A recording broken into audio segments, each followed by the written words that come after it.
Hello. Great. I'm so excited to be here, and I'm excited that in many ways, because of Zoom, this can be more intimate. So I really want to echo what Melanie said, and thank you, Melanie, for doing that welcome. That if folks just want to put in the chat where you're zooming in from, as well as comments, and again, you can put your questions in the Q&A. But I do think the benefit of a Zoom is that we can definitely incorporate a lot more of your questions. And so I'm excited to do that. So I can start by just saying I'm so glad that both of you are here. And as Melanie said, I am a book club junkie. Like I am in a lot of reading groups and book clubs. And part of what I've realized over time is I read books differently if I know that I'm going to be discussing it. So I read more slowly. I go back and I wonder for you all. I heard in one of your interviews calling this book club fiction, and you also, I know, were selected for the Good Morning America Book Club pick, which is exciting. But in writing a book that you think is going to be discussed, do you approach the writing process differently, the way that I approach it differently as a reader, knowing I'm going to discuss it?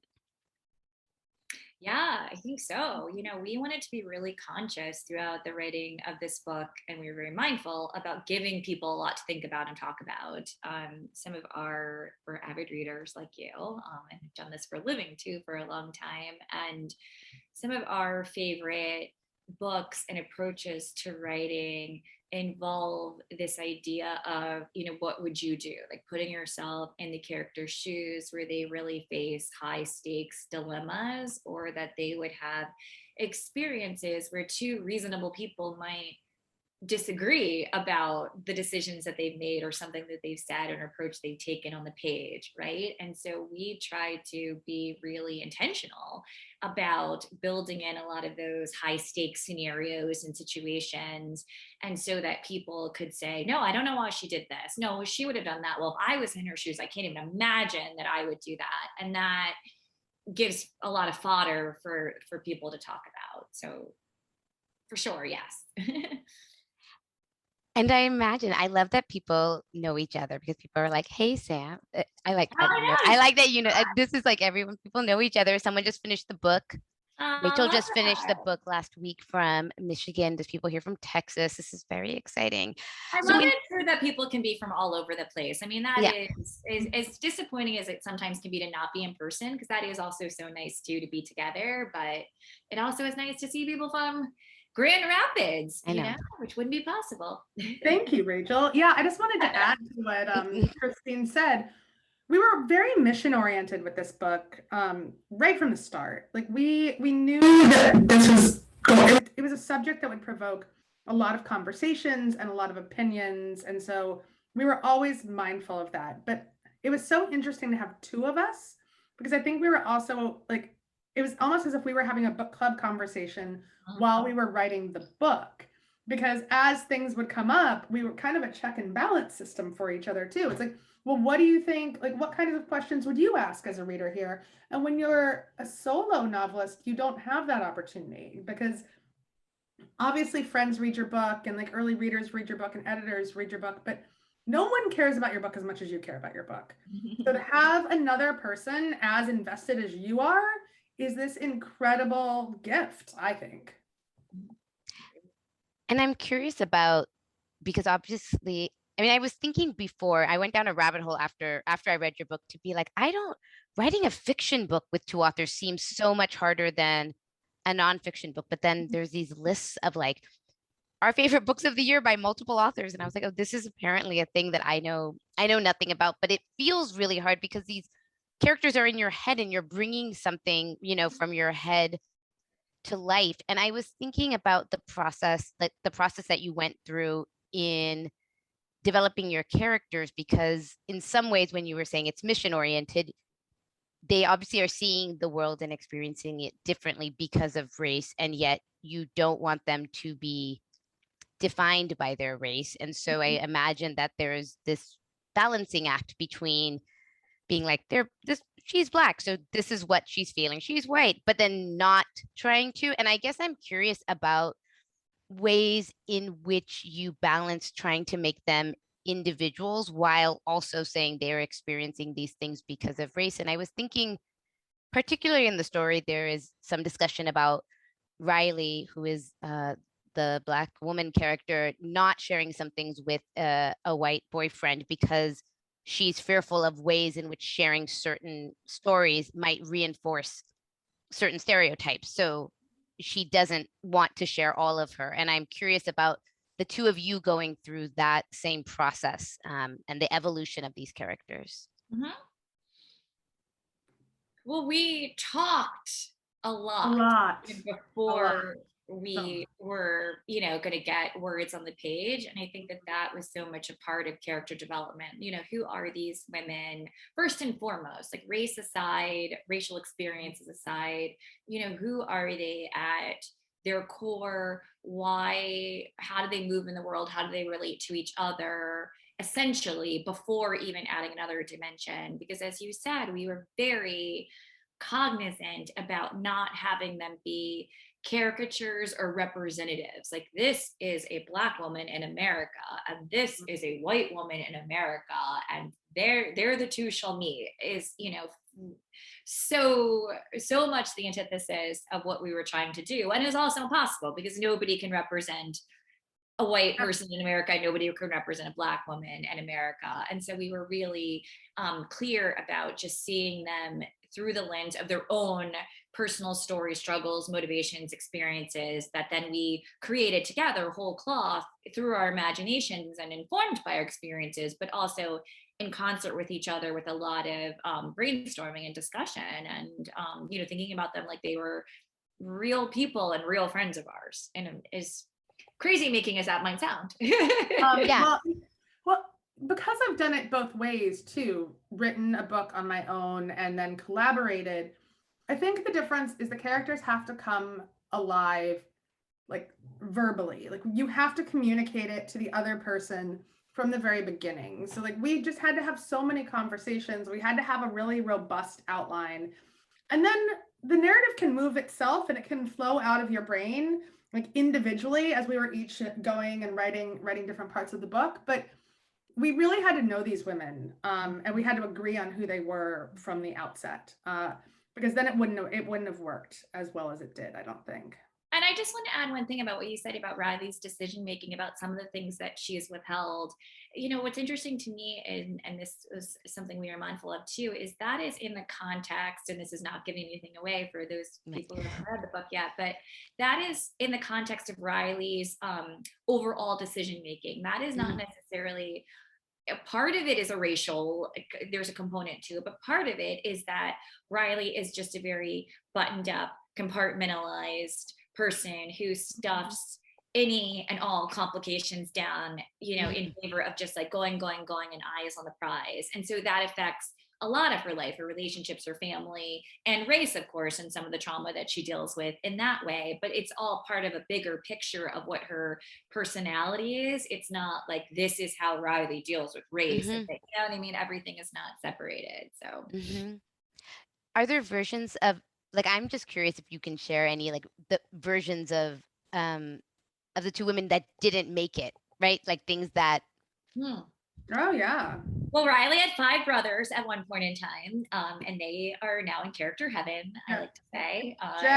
Jen had 3 children at one point.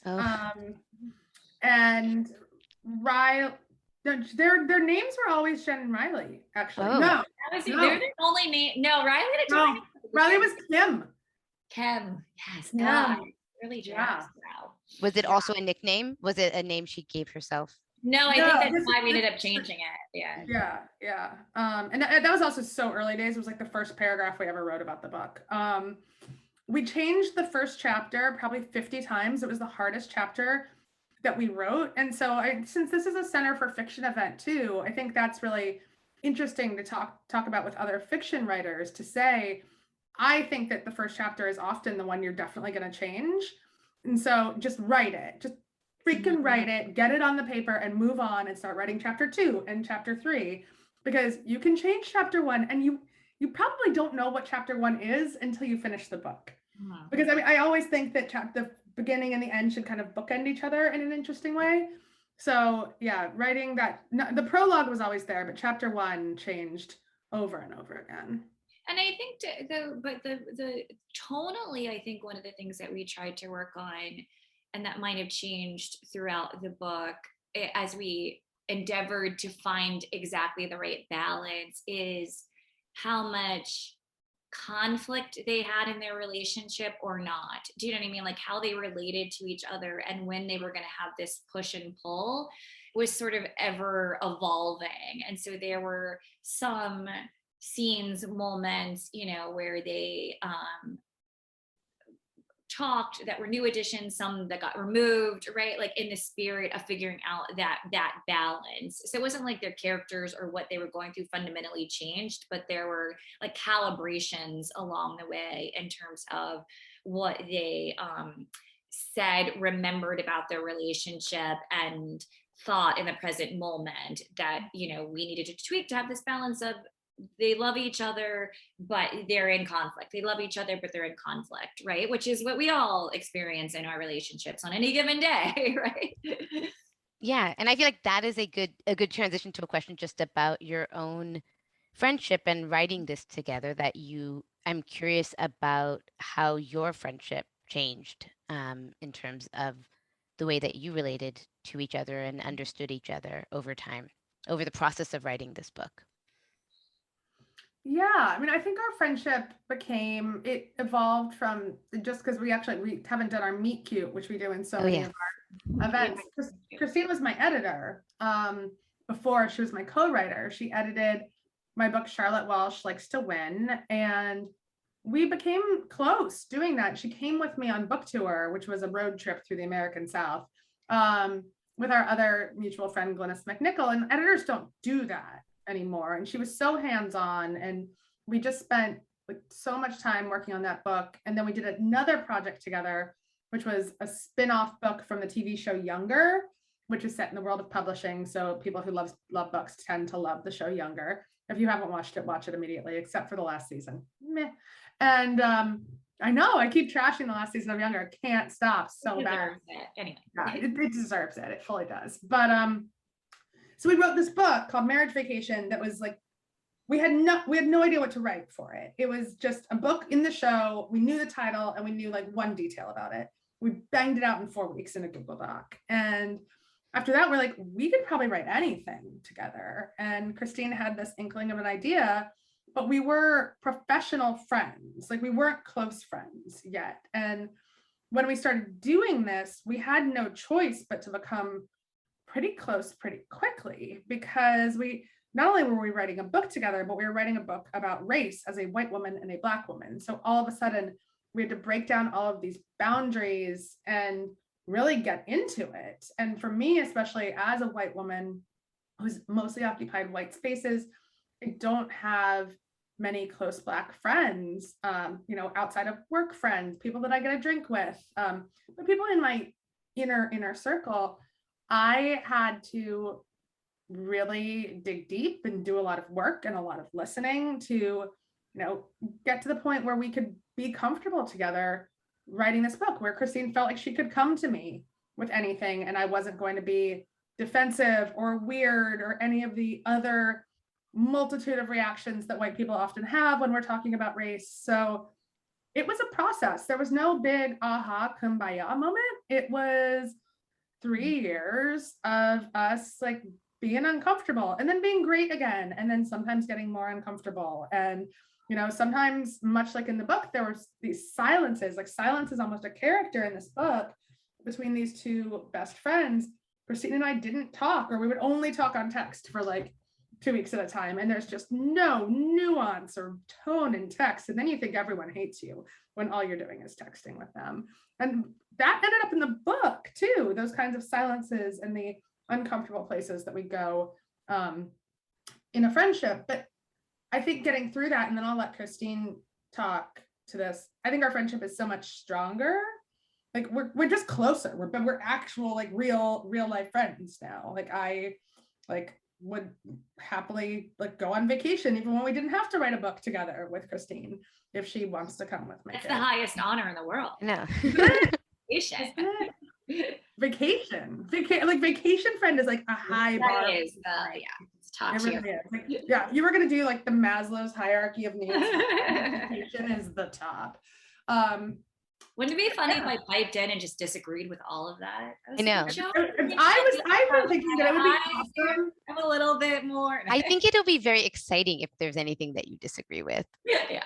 Or we'll try to rustle up some drama. Well, or just was there some experience? And actually, one of the questions from the audience was from Jalea Williams was, did you guys have disagreements about the book that set you back? So yeah, so maybe tell us what, because I imagine that the process of writing a book together involves compromise, right? Yeah. So that sometimes you lose. And I'm curious, like, what was something that you maybe really wanted that didn't make it in? And because I imagine that both of you have those, but I'm curious, maybe you start with you, Christine, because you didn't get to talk about the other question, but like, are there things that you wished could have happened or could have been in the book? Yeah, I mean, part of being a good writing partner is not to keep a secret list somewhere of a secret tally of the status of, there were 5 things that I didn't get this book, and there were 5 things. It's just mental. It's up here. It's not a secret. You're like, I'll share it. Exactly. Yeah. I'll type them all in the chat. But in all seriousness, it did, our friendship and our working relationship involved a lot of negotiation. I mean, I think that that's the main word of the day, and the word process has come up a lot in this conversation so far, and it definitely is a process, both in terms of learning how to communicate and we had to arbitrate our own disagreements, and they're obviously going to come up. And these are, I think there was creative frictions, right? No, this character should do this. No, this character should do that. I don't think we should end this way. This paragraph isn't working for me, whatever those are. But then there was also the bigger racial questions or racial conversations that we'd have to have of, you're not understanding why this is important, that this be this way because of XYZ reason. I know I'm being abstract there. We can dig in a little further, but just to lay the foundation to say then that for in all of those cases, since it was just us kind of in a closed room, a proverbial closed room, we just had to like kind of duke it out until we could figure it out. So most of the time that involved coming up with either a compromise, as you mentioned, or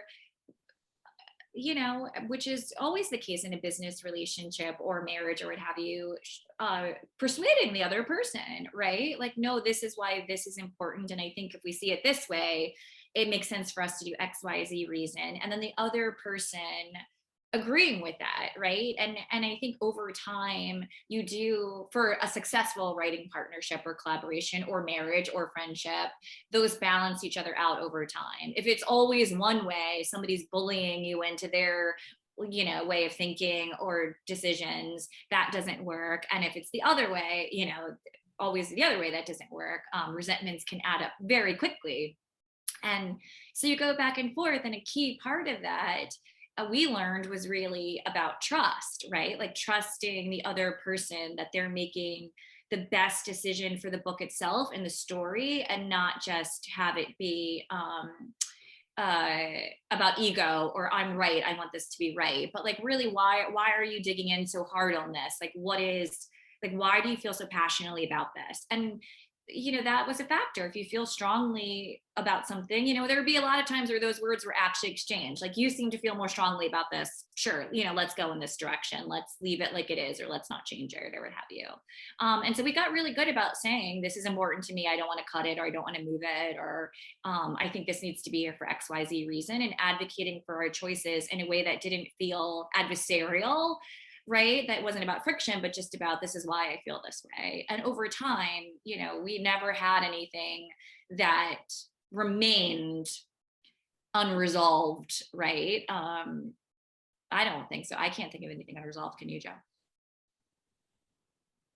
I'm muted. No, we actually didn't. And it's interesting when you raised that question, because I actually couldn't think of anything that was unresolved, because we got to this place. And again, like, it was a process, and we can get really specific and granular about it. But where we learned how to say what we need. And we joke all the time that we could write a whole book on communication for married couples, because so often we don't voice what we need and why we need it. We just assume the other person knows. Or if we delete a paragraph after someone has like written a chapter, we assume they're okay with it, right? And so we really had to get a process down. And this is where Google Docs, for all of its flaws, helped us, where we could like have a shorthand for how we edit each other and worked. So like we also got good at knowing each other's tics, like, hey, would you mind if I moved this, or I'm going to change this to this, or can I try this? And it was really just constantly having that open flow of communication, which I think is really, really hard, even in a marriage, especially in a marriage, but in friendships too. You know, we're constantly kind of leaning and bending, you know, for our friends, because we want to be comfortable in that relationship. But if Christine and I stayed comfortable in our relationship, we wouldn't have a good book. So like we had to have that tension of the, why do you want to do this? Okay, I feel you, but I don't know if it will work, and go back and forth with that. You know, I'm trying to think of a couple examples. One of our examples is that we did change the entire book from third person to first person 2 weeks before it was due. Which is not That a small, wasn't No, I anything. mean- no, that wasn't. But that was a disagreement. That was just like a no, but it was a suggestion, and it was so far along in the process that even though Christine was like, I don't want to do this, no one wants to do that 2 weeks before your deadline, but you listened to me. And like that's why I think like you weren't just like, absolutely not, let's turn the book in and see what the editor says, because this is ridiculous. You were like, okay, let's give it a shot, let's try this. And that's something, another reason I think our relationship works is that we're both willing to try almost anything. Like there's a multiverse of this book out there. There really is. There's like a whole midnight library of like different paths that it could have gone down, and we tried them all, my friends. All in the Google Doc. yes, in various Google Docs, multiple Google Docs. Right. So many Google Docs. But like one of our big disagreements in the beginning, and this is a good example where we clashed against like about race too, is Riley on the page in the very beginning when we'd written, I think just the first 5 or 6 chapters, came across as so perfect. Just like she's got the perfect job. And we also probably had how beautiful she was so many times. It was just like she was constantly so pretty and so smart, and her family was just great, like the happiest family you've ever met. And it didn't feel real to me. If you took race out of the equation, I was like, this character doesn't feel real to me at all. Like I really like a complicated female character, because I think as women, we are all very complicated. So I'm like, we have to give her some challenges. And I like put out a bunch of different ideas, and there was a list of them. I'm like, what can we give her? Like, did Riley have an affair with a married man? Did she possibly have a teenage pregnancy?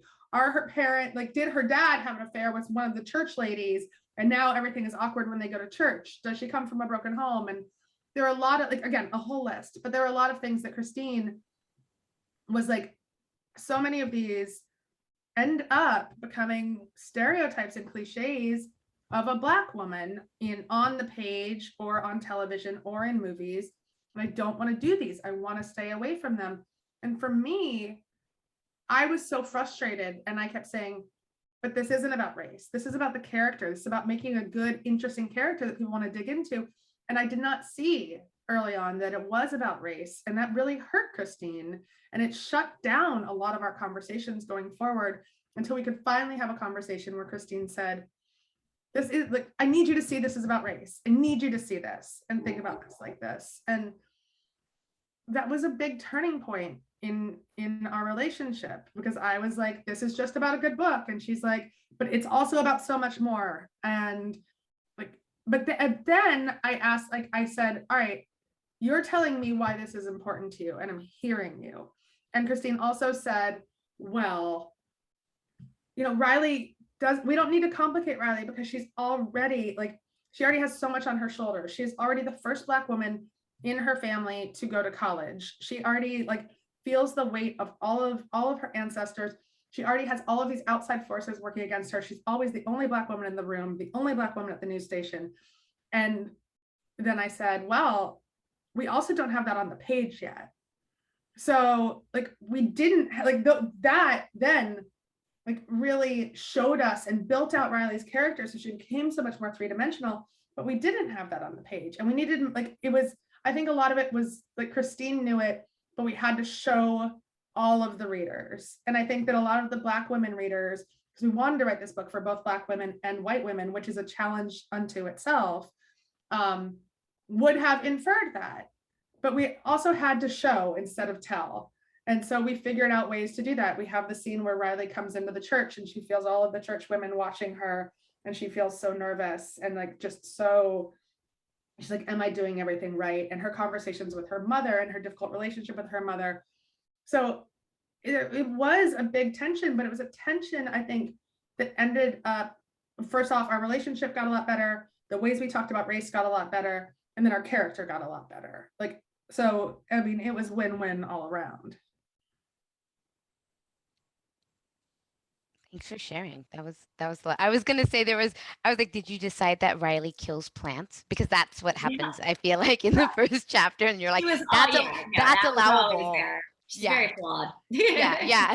Like, but Riley does have flaws if you think about it. I mean, she's lying to her boss. She's lying. She's like using her best friend's story to get ahead. Those are things that are complicated and difficult. So, and she kills plants.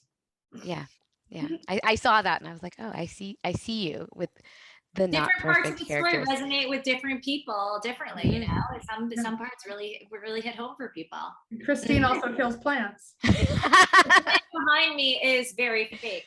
So. Christine is like, look at this plant that is telling you a different story right now. No, it's fake. It's a fake plant because she had a real plant back there. Oh, I had a real plant and it slowly died over various Zooms. Like, and just at every Zoom, it was like droopier and droopier. I was like, this is too depressing. I have to fix this immediately. So that's not real. I wouldn't have known it was fake. I know everyone's like, why do you tell people it's fake? Because we're authentic and we're honest. Exactly. No secrets here. No secrets. No. I mean, so part of what's interesting here is you both had a mutual investment. You also had a book to finish, right? So in some ways, when the going got tough, it was still like, but we have a book. And what Riley and Jen have is a friendship, right? Which sometimes can feel like it's not clear what the product at the end that keeps you going through the hard stuff, because maybe the friendship itself has come to an end, not necessarily because of race, but because of just, right?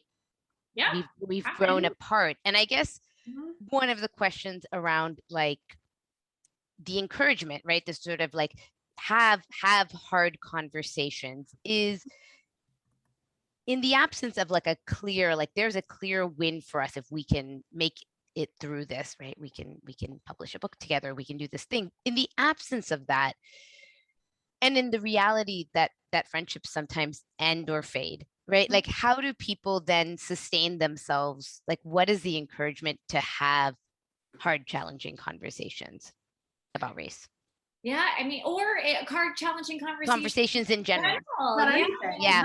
As a where if it's an interracial friendship, but you know, I was thinking about this earlier, talking to a friend about her marriage, and it's like, you know, it's friendship, like all other relationships, is a choice that you make every day. And actually, friendship is even more so in a lot of ways because you're not legally bound. Oftentimes you don't have children, you know, binding you together. There's not that built-in reason, as you mentioned. And so it really is this relationship bringing me joy and meaning? And, you know, do I have a reason to continue it? And what we wanted to show on the page with Riley and Jen is for readers to have that very question, right? What drew these two women together? What is keeping them together? And will this relationship survive? And in doing so, and looking at that on the page and examining that, as all good fiction does, or we hope it does, inspires you to reflect on the relationships in your own life, right? So that's a perennial and universal question we ask ourselves: is what is our motivation to keep going? And to your point, there's an added layer with an interracial friendship because there's always going to be a little extra friction that comes up in, you know, day-to-day relationships because of different ways of moving in the world and different experiences. And that, we would argue and put forth, and we practice what we preach, that that friction isn't necessarily a bad thing. Like, that's not a deal breaker to have friction in a relationship, right? Like, that's just, it's kind of a feature, not a bug, right? Like, it's just going to happen. And so making the decision to lean into that friction, the conversations, anything that comes up, is something that both parties have to be willing to do. We see that play out with our characters, but that also played out in Joe and I's relationship in terms of the anecdote even that she just described. One of the, that led to a conversation really, which was about, if we can't talk about race in a way that's open and honest and not confrontational and not awkward and uncomfortable, then we can't be friends. Like, that's just, it's like not possible, you know? Like, yes, who wants to be in a relationship where it's just like conflict, and you can't share? And so that really then becomes kind of the sticking point, right? Not that there's going to be friction, but really how you deal with it in the place both parties are coming to, and then choosing to keep that relationship going over and over and over again, over time. Yeah. And I think part of what is interesting in the book, and maybe in life, is you can come together, but also not know what will be sustained long term. And I was saying, I think before you got on, Joe, that one of the lines that was the most moving was about this sort of reflection that sometimes some friendships are better, like over text and long distance, right? Like, they work better because you don't have to actually encounter your childhood. You don't have to come face to face with people you may have outgrown, but yet you hold dear. And sometimes it's okay to have a different kind of friendship with them, which I thought was really, you know, it's whatever the opposite of kumbaya is, right? Of like, yeah, that we're not going to be best friends with everyone, and that's also okay. Yeah. And I think it's okay. The podcast Invisibilia is doing this whole season is devoted to friendship, and I just started listening to it.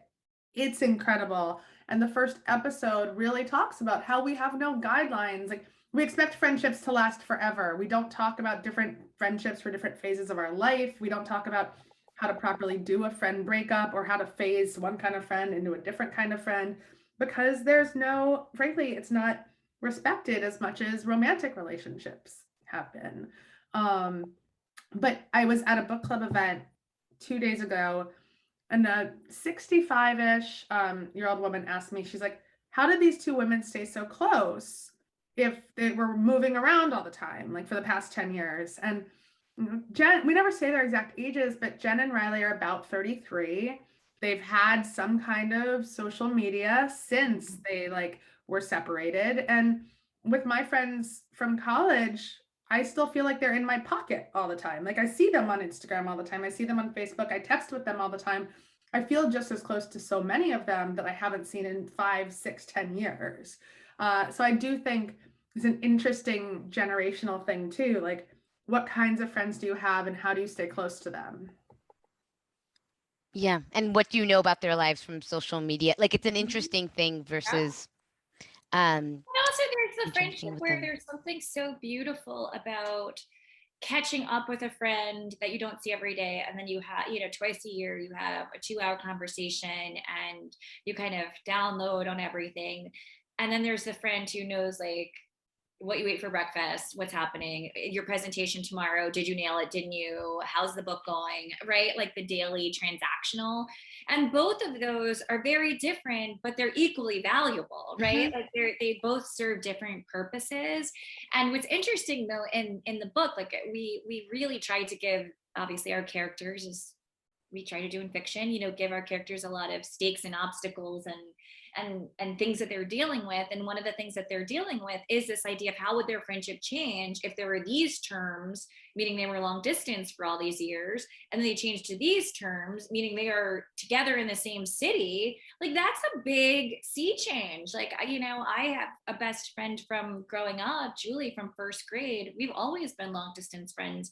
She, I love her like a sister. If she moved to New York, it would really be a very seismic change in our relationship. Or I moved home, she still lives in my hometown, so like those are the kind of things that are just a factor of friendship that are unavoidable. And that friendship is a growing, dynamic, ever evolving relationship, just like anything else. Like a friendship is not static by any means. And expecting it to be, I think, oftentimes sets people up for friendship drama, right? But it's always been like this. But you're like this, but we do this.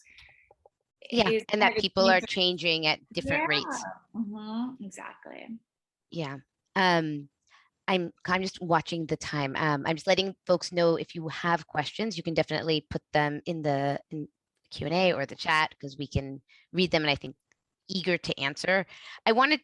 This is a slight not connected to the last question at all, except that the cover of the book, the artwork is just actually amazing. I just see it behind you right now, and I was like, I kept staring at it, and I was wondering if you could just tell us about it, because I was looking in the book to be like, whose work is this, and did you commission it, and is it you all? Is it like who? I was like, is it some version of them? Is it a version of Jen Riley?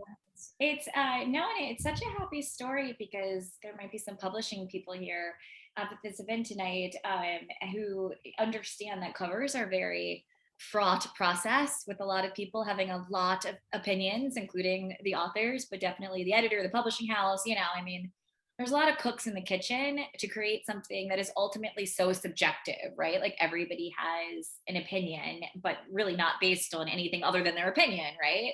And so then whose opinion matters, and it gets dicey fast. In this case, we had a jacket that we liked, that was like, it was fine. We were like, okay, this is a jacket. And our editor said, okay, we're going to make a couple of tweaks to it based on what, some feedback we got from the sales department. And then she sent us back an email saying, here's the jacket, which we thought were going to be the tweaks to this other jacket. And then it was just this. Like, we opened up, we had no preamble, no nothing. We just opened an email file, and this was there. And, like, everybody just universally loved it instantly. There was no tweaks, no going back, no dissenting opinions. It was just this. And our designer, Lewan, is amazing. And she created this. I don't know how, because I don't know how art works. This is amazing to me, how this happened, but it did.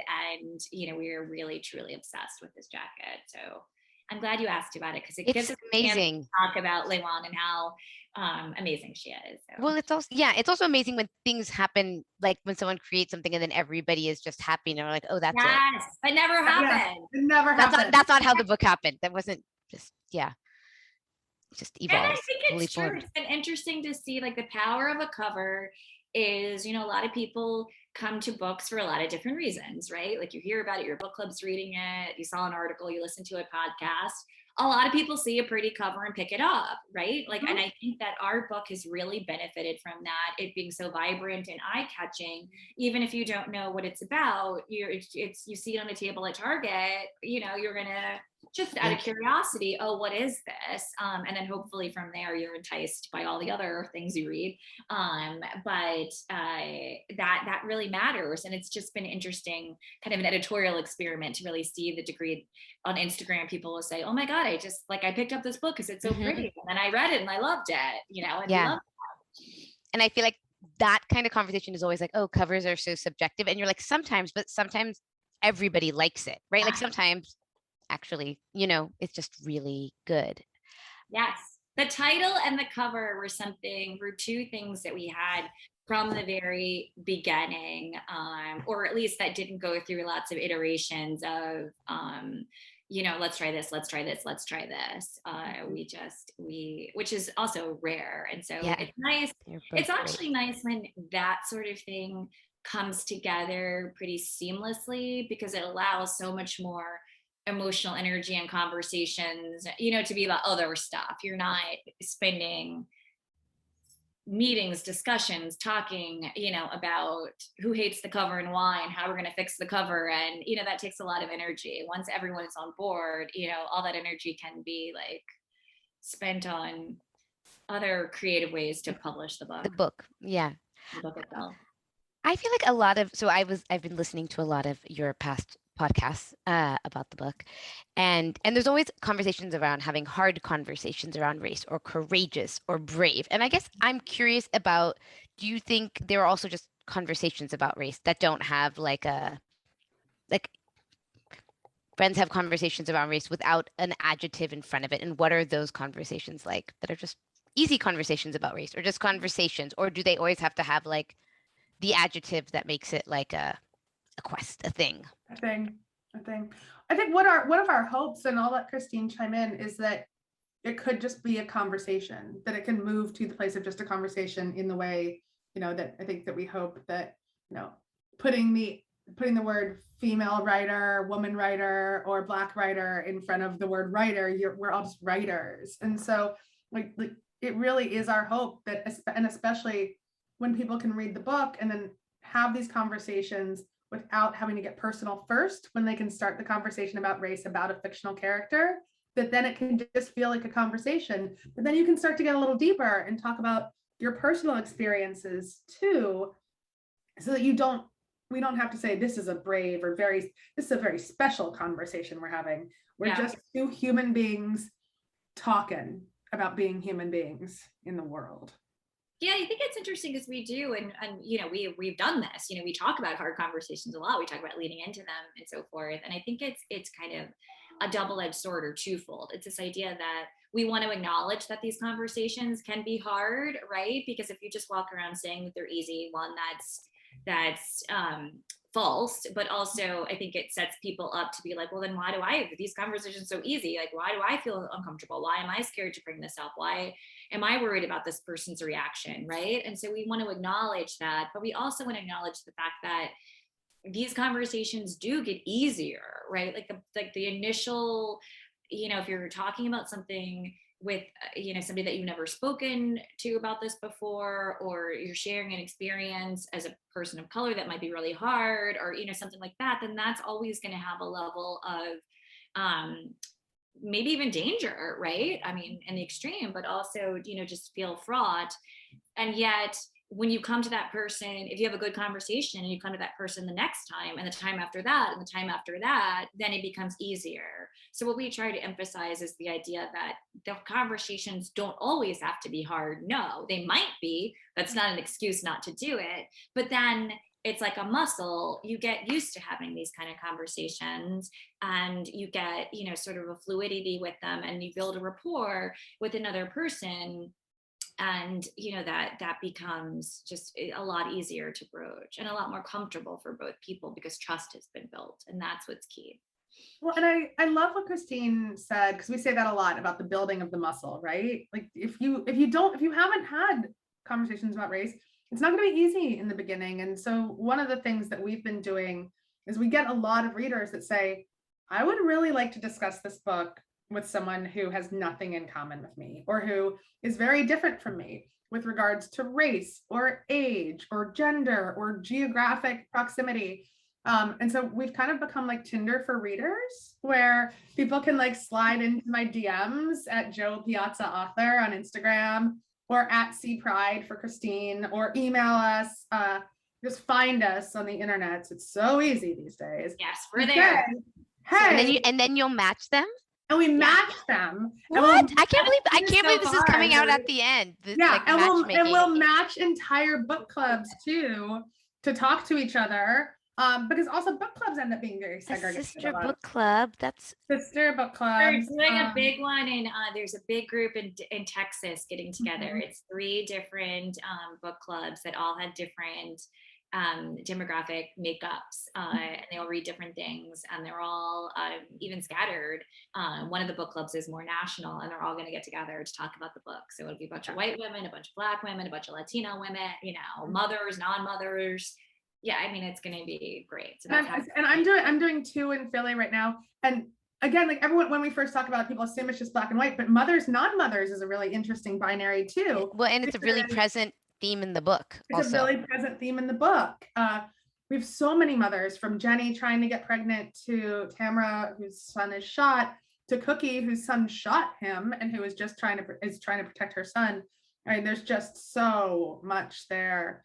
So yeah, so we're Tinder for readers. We will I really feel like that's like, I mean, that's a full-time job, because that's such a nice, how does this not exist?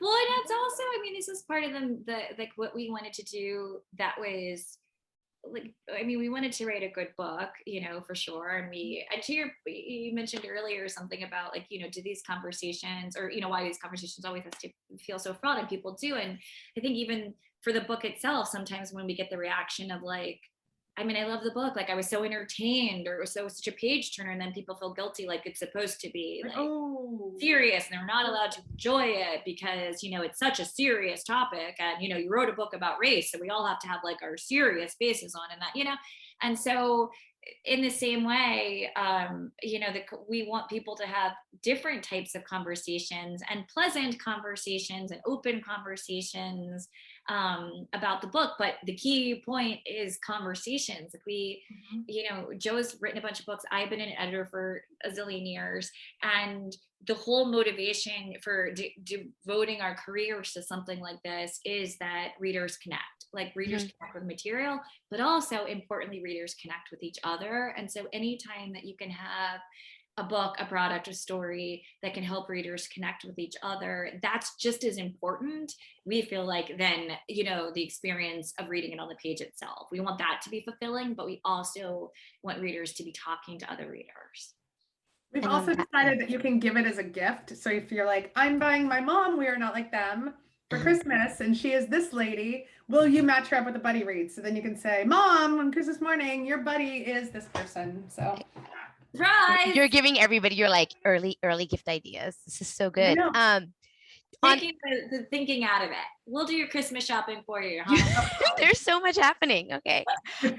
Unexpected. As the last question, just because we are close to time, just on the theme of conversations in books, because you are both writers and readers, is I'm curious what other books you feel like this book is in conversation with that you would recommend people read also if they liked your book, or books that you think about when you were writing this book that, it goes with this. So I love your recommendations. And I'm also, to the audience, I think readers, all they ever want are more recommendations than they can and read. we love it. Yeah. We can happily put it all together for you. But yeah, go ahead. So we wrote this book intentionally as a novel because, we felt like there was a different way to connect with readers, right? And that we would reach potentially a readership that might not pick up a nonfiction book about the same subject or about the history of race in America. And yet, if you read this book and do want to learn more about race in America, right, in a more historical and researched way, I always recommend The Sum of Us by Heather McGhee, which is like a stunning book, which also importantly is really written for two audiences. Do you know what I mean? Like, she really writes it for Black readers to affirm these are the experiences, and this is why we're as a community in the place that we're at, and here, here's connecting these dots through history, but also for white readers to say these are the choices that white supremacy and our governments and are making on your behalf that are getting you to where we are today. And I think that approach was something that we were also trying to do, so I really vibe with that. And she's brilliant. The book is brilliant. It's super accessible. It's very comprehensive. It's very readable. And it was maybe the best narrative nonfiction I read in 2021. So I just such a huge fan. Yeah, I mean, I loved Angie Thomas, The Hate You Give. I know it almost seems like a cliche at this point because everyone loves Angie.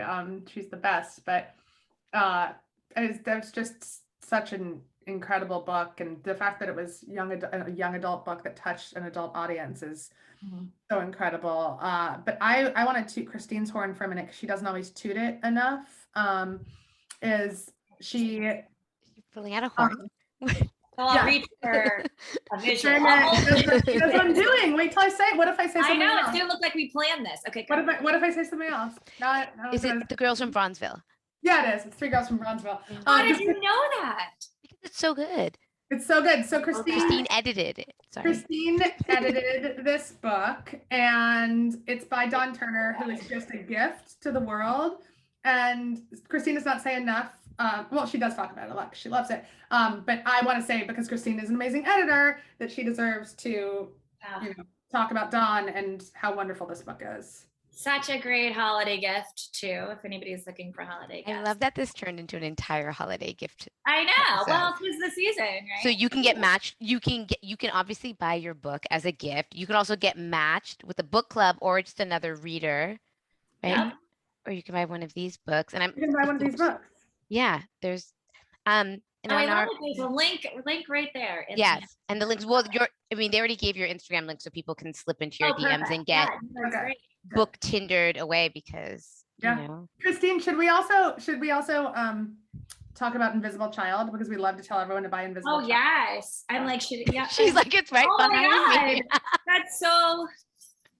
I swear so surprising. I did not plan this. It just so happened that handy were all of these books in reachable distance. That's so funny. Do you want to say something about it? Oh yeah, I mean it's just read it. It's incredible. It's incredible. Or read the excerpt in the New York Times. Read the first story. Read the first story, and then the excerpt actually gives a lot away. So read the first story, and then you'll know that you want to read it. We spent an entire book event at the Philadelphia Athenaeum with Jennifer Weiner telling people to buy that book instead of my book. There's nothing Joe and I love more than to support other writers, clearly. So that's great. Okay, back to you, Melanie. Well, I just wanted to jump in with my own recommendation. How did you come up with that? Okay, go ahead. You also have the book handy. I know, it's right here. Wow, thank you all three of you so much for this with such a great conversation. And hopefully our audience is going to take a lot of things from it and out into the world.